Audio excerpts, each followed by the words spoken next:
বিশ্বকবি রবীন্দ্রনাথ ঠাকুরের বৈশাখ ও বসন্তের উপর দুটি ছোট্ট কবিতা আজ আমি পাঠ করে শোনাব। প্রথম কবিতা, এসো হে বৈশাখ। শুরু করছি।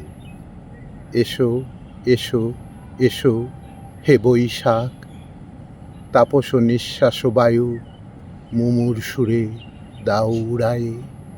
বৎসরের আবর্জনা দূর হয়ে যাক, যাক পুরাতন স্মৃতি, যাক ভুলে যাওয়া গীতি। অশ্রুবাষ্প সুদূরে মিলাক, মুছে যাক গ্লানি, ঘুচে যাক জরা। অগ্নিস্নানে সূচি হোক ধরা, রসের আবেশ রাশি শুষ্ক করি দাও আসি।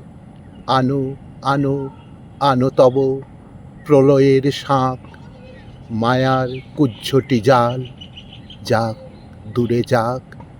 মায়ার কুজ্ঝটি জাল যাক দূরে যাক।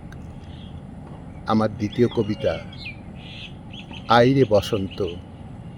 শুরু করছি। আইরে বসন্ত হেথা কুসুমের সুষমা জাগারে, শান্তি স্নিগ্ধ মুকুলের হৃদয়ের গোপন আগারে। ফলেরে আনিবে ডেকে সেই লিপি যাস রেখে, সুবর্ণের তুলিখানি পর্ণে পর্ণে যতনে লাগারে। সুবর্ণের তুলিখানি পর্ণে পর্ণে যতনে লাগারে।